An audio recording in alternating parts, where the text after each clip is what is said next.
guys, how you doing? It's Henry at Mowers and Blowers. Good morning.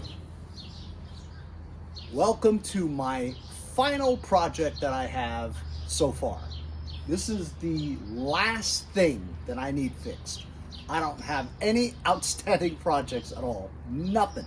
I don't have any chainsaws, weed whackers. I don't have any gas blowers. I don't have any more push mowers or tractors to fix. This is the only one left. When has that happened, right? I'm always filled with a list of to-do things. That's it. What a relief. Oh, I feel like a weight has been lifted off my chest. You know what I'm saying?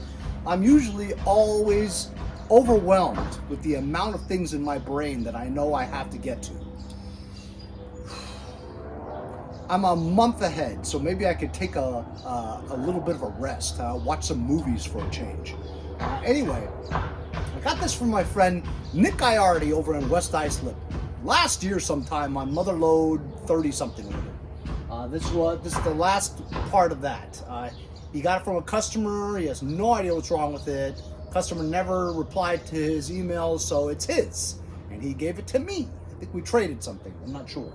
He has no idea what's wrong with it. It's an Lt2000. It looks just like an Lt1000, but you know, looks good. It's missing the lenses from the front hood, which I'm gonna have to try to get if it all runs and stuff.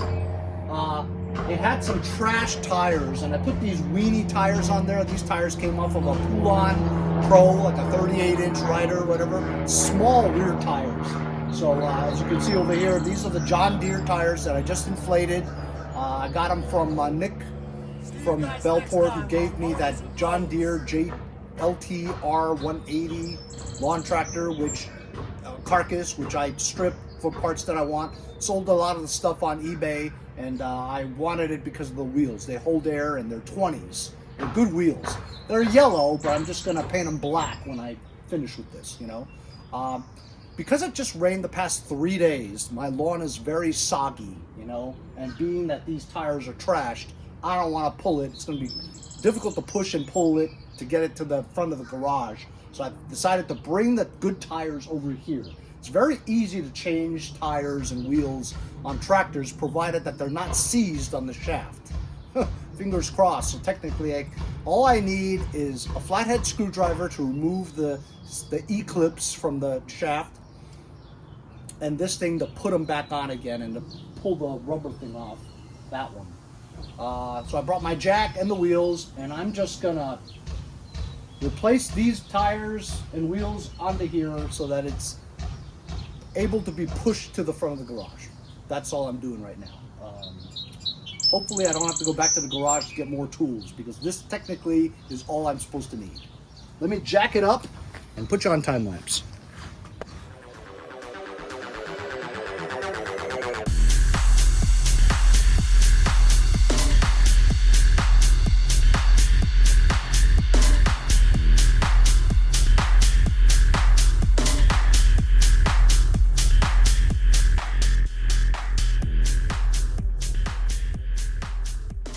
So, as you guys saw, nothing's as easy as you think it's gonna be, you know? Rear wheel wouldn't come off, had to go back there to get a chisel and a hammer and sledgehammer. Eventually knocked it off, and of course I didn't want to get dirty, but then I ended up getting dirty anyway because those rubber damn things wouldn't come off. Anyway, got these on. These John Deere front wheels, the hub is a little bit wider, so I had to get rid of the spacers because they have internal bearings in them, so they spin really nicely, but there's no spacer that is in the way. Anyway, now it's free rolling. I put the rear wheels on, and I did not put the keyways in, the keys in the keyways, so it should be free rolling to the front. Got some new tires on here. Ought to roll really well. Ought to.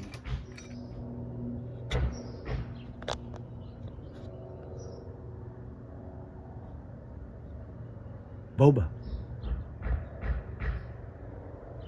who's going to be 5 years old soon.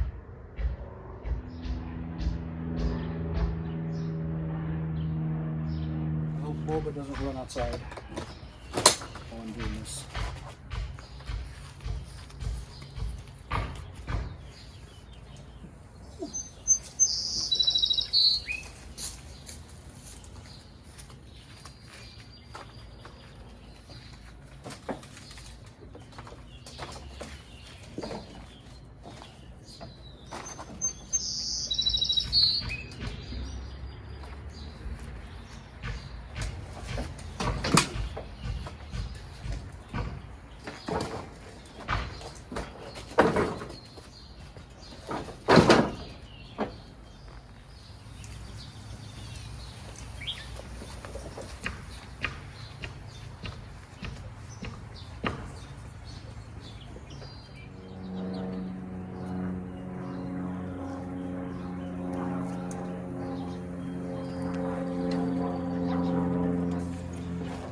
Here at Mowers and Blowers, we push them in the garage. And it comes outside.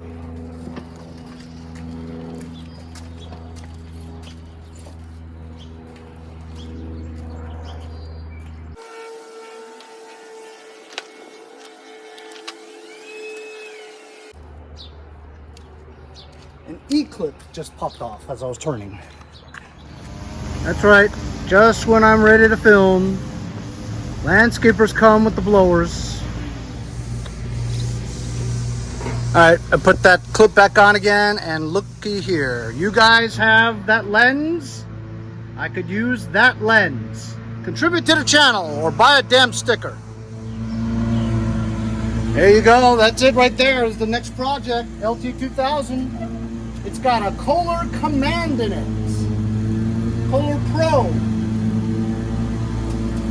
17 horsepower overhead valve. I used to like Kohler commands, but I find that the carburetors always leak. That's what I find. Also, if it's out of whack, it has hydraulic lifters, so you can't adjust the valves. That's the bad part. It's a hydrostatic. I'm going to put a battery in it.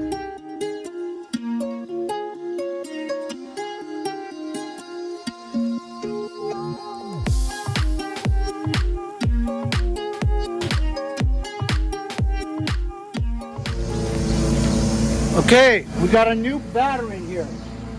We know it's good, 100% healthy, 100% charged. Let's sit on it.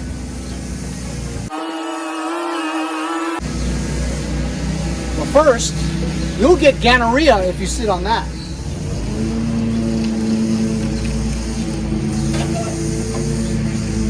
All right. Let's just see if it'll crank, okay?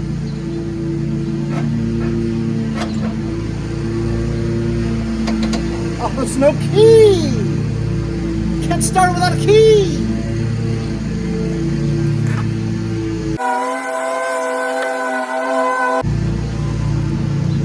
I got lots of keys.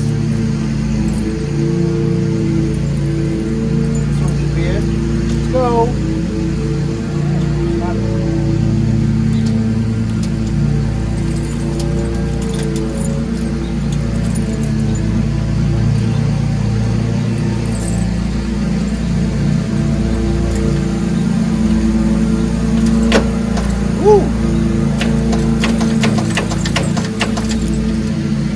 Cranks, solenoid works, switch works, key works, starter works, but the belt is seized on the pulley. So when I turn it, the belt wants to move, but it doesn't move because it's seized. I gotta unseize the belt.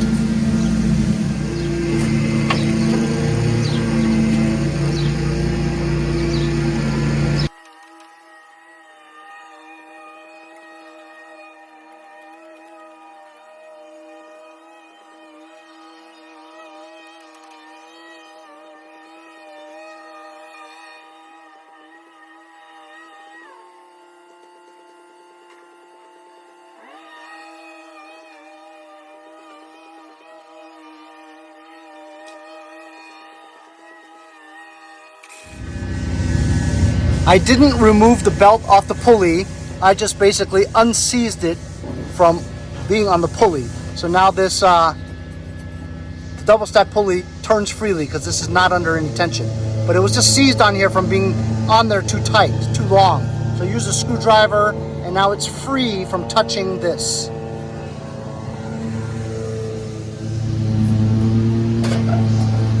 Take this damn thing off. It's just in the way. Kohler Command. Way better than a Courage, okay? Bone dry. Nothing in it. Completely dry. Take the air cleaner off and blow some jism in it. And it turns. Oh, of course it's a bolt, not a wing nut.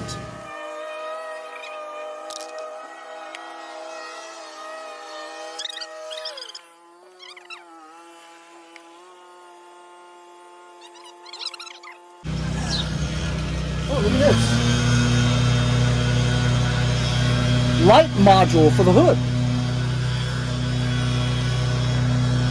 Alright guys, here we go. Choke it.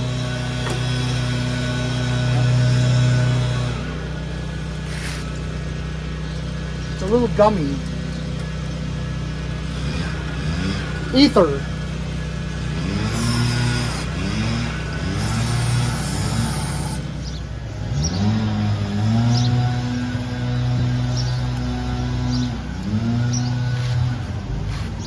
Blow some jism in there. Close the choke because it's a little sticky.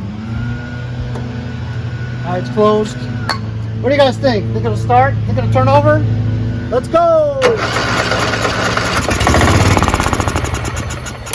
Alright, turns over. Should we just put some gas in here and see? The gas tank is clean.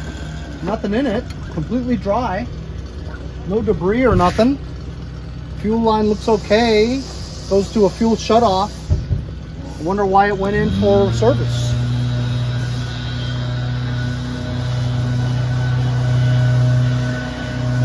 Okay, a decent amount of gas. Trickle, trickle, trickle. Got a leak here going on. Just try.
works.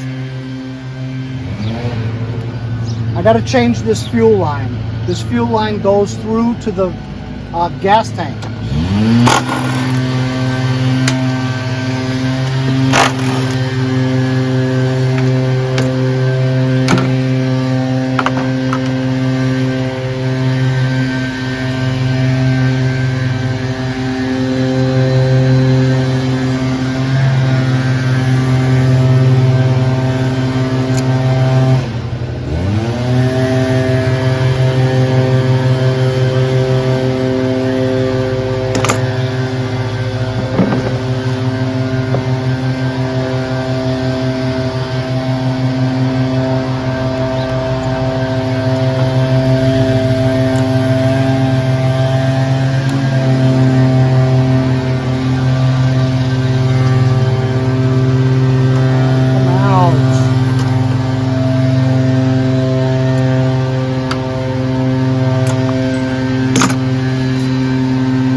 Fuel line is so stiff and rigid and brittle.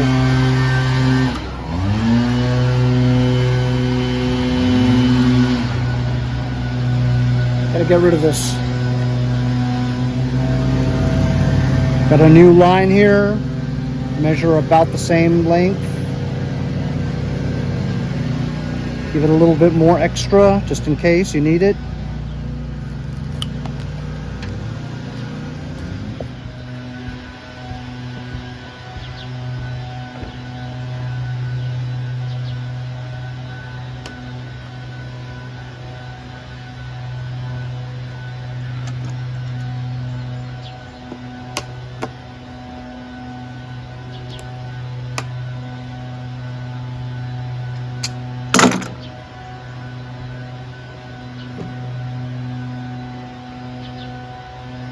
Change this just so it's good. I'm going to stop this.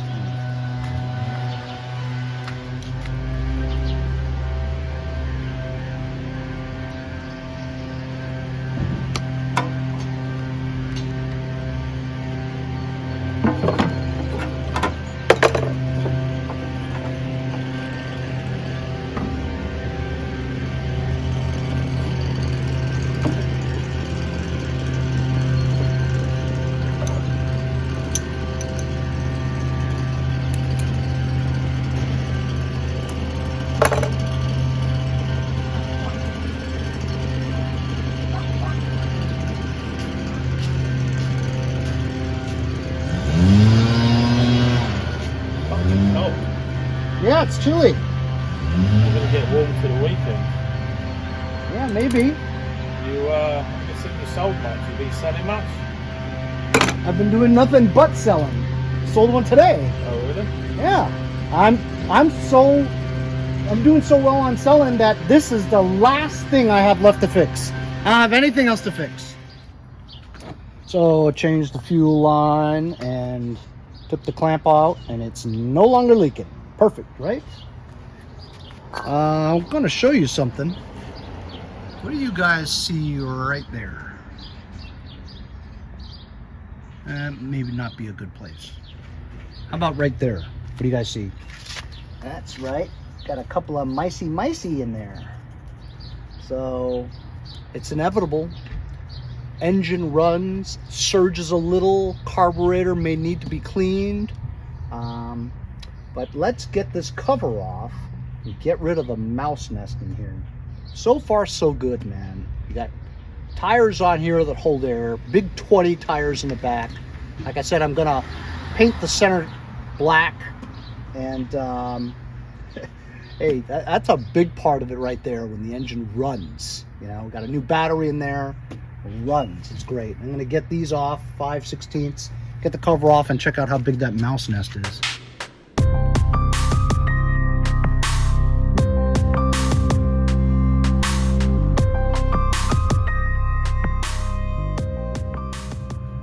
There you go. She's a beauty, huh? and they've nibbled on the wire a little bit, but it did not break the white wire. Only the outer wire was nibbled on. Looks like the ignition coil wire is good too. Not bad. Not good, but not bad. This has the voltage regulator clipped onto this with the ground strap, so we just let it hang on the side there. Still not leaking any fuel, so we fixed that fuel leak problem. Get rid of this nest, put everything back again. You know what, I never checked the oil. I never checked the oil, but it's looking right at me here, so let's check it. Looks good, clean too. Damn, like a brand new oil change. Almost makes you kind of think, why did the people bring this to Nick for service? Fires right up, unless it's a deck problem, huh? Deck or belt problem maybe, or maybe it was a tire problem, but everything seems to work. People bring in their shit for the most ridiculous reasons. Why can't you try to figure it out yourself? You know what I mean? Gotta be careful of hantavirus. The breathing in these, the dust from this is hazardous to your health. But I think only a few people have died from it in the past 20 years and they're all on the West Coast, so I don't think I have anything to worry about. I would like to see if there's if I ever get a mouse. I don't really get too many dead mice. Look forward to seeing them. I might have to get the air compressor out for that. It's pretty packed in there. Instead of whipping out the air compressor, I'm going to try this first. It's an air duster I just got from a review. It lasts for like 5 minutes. Let me cover my mouth.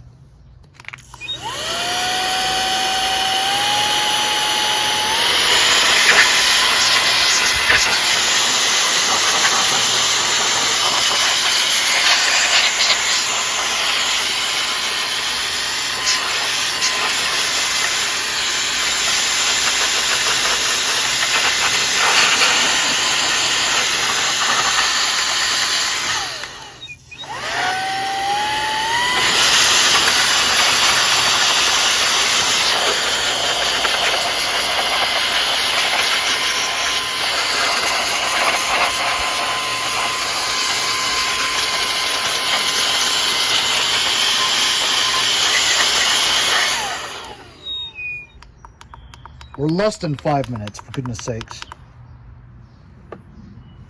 Let's try this.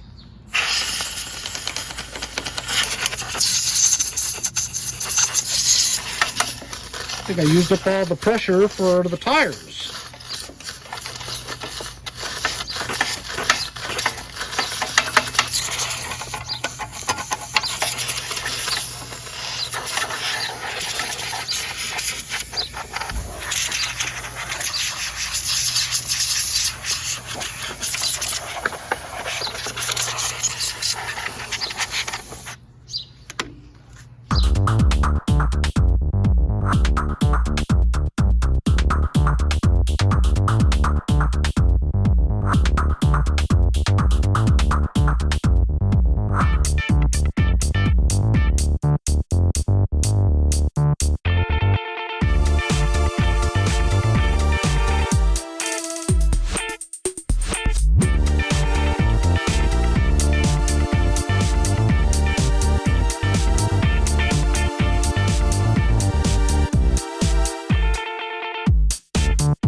Okay, sorry about that delay, not delay, but a neighbor friend came by and we were talking, and so I just did a time lapse on my removing the entire carburetor and cleaning it. It wasn't tremendously dirty, but there was a tremendous amount of oil buildup on the linkages.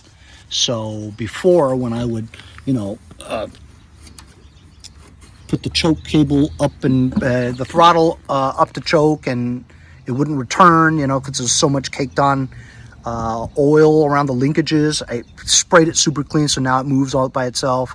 As you know, we changed that fuel line. There's no leaks, even after removing the bowl, which had kind of an old looking gasket, you know, and also the fuel solenoid I tested, it actually works.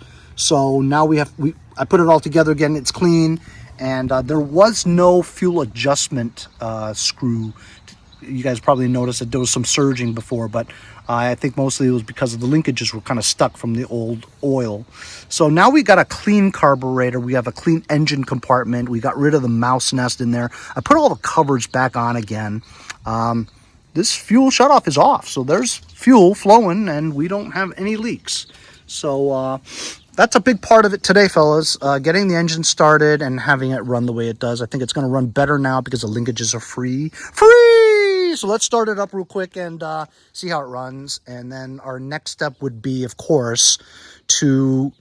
The deck is seized, okay? I tried moving the blades around, it wouldn't work. So the only way to do that is to take the deck off, put it on its side, get like a penetrating oil and just flood the whole spindle area where the bearings are, and then take a breaker bar, put it on the bolt of the spindle, and turn it clockwise to get the blades moving again. So that would be the next step, and then we would have a running mowing machine, right? And then the cosmetics would, of course, go last. But let's start her up and see how it runs after the carb clean.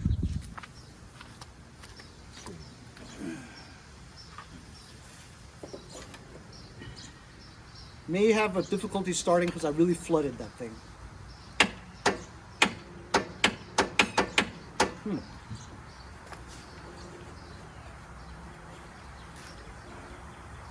Now I'm feeling like it's hydrolocked. That's what I'm feeling.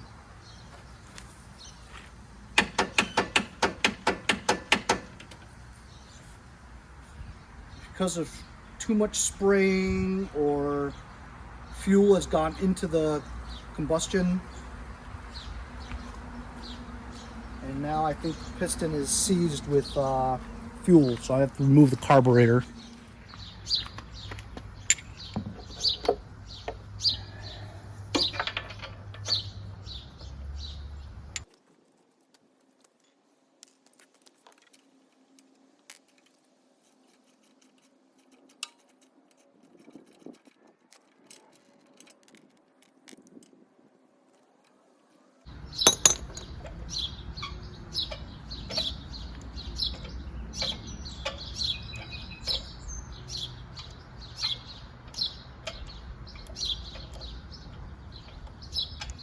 Jesus Christ, what is going on here?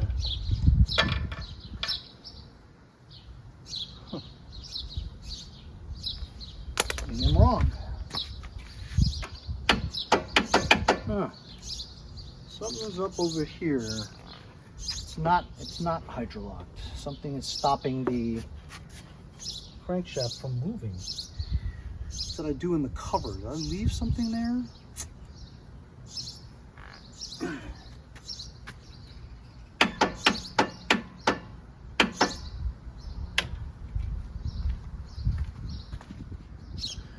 I'm thinking now I must have left a tool on there or something, and it's stopping it from turning. It's because I don't know what it is. I'm gonna go back and review the videotape to see what I left in there, and then if not, I'm gonna have to take the cover back off again and see why the flywheel's not turning. So I looked at the videotape again. I can't tell anything that I've done to restrict the flywheel from moving, so now I'm gonna have to just take the whole top cover part again off and see what's going on.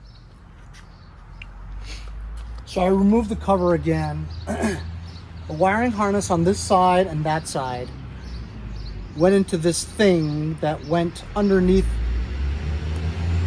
the cover and the block. So it acted as a spacer. I forgot to put them in there. So as a result, the bolts were too tight on the cover, and the cover pushed down the flywheel so it wouldn't turn. Now I can even turn it with my hands. So look, that's I even started it up and it sounds great. Watch.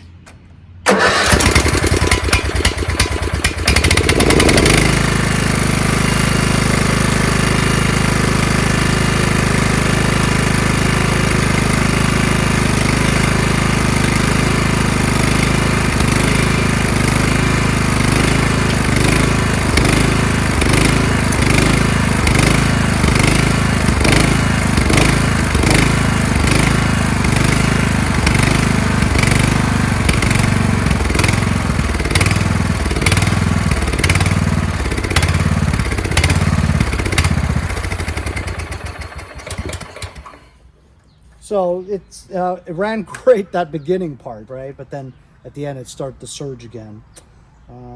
Maybe the air cleaner's too dirty, not allowing enough fresh air in for the air fuel mixture. It could be, but anyway, that's a part of it today. We can mess with the carburetor again another time, and if need be, I have brand new carburetor for it, if that will help. Just swap out the new carburetor. Also, could be the fuel solenoid too. The valve may not be down enough, so therefore it not getting enough fuel.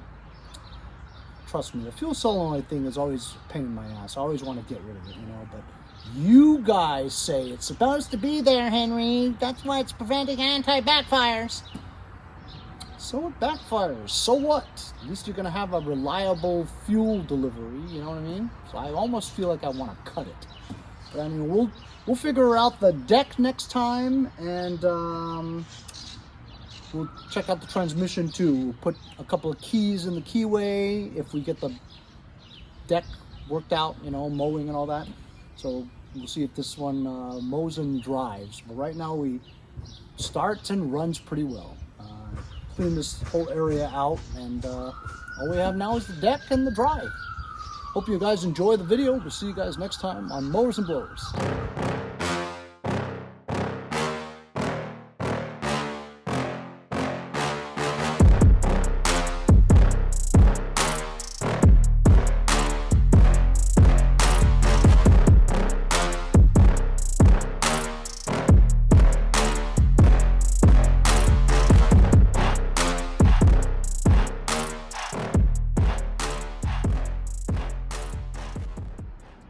Dang, son.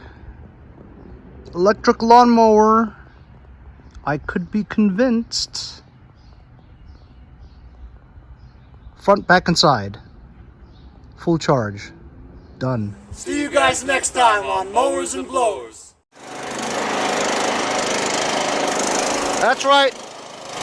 Here at Mowers and Blowers, we push them into the garage and they come out driving!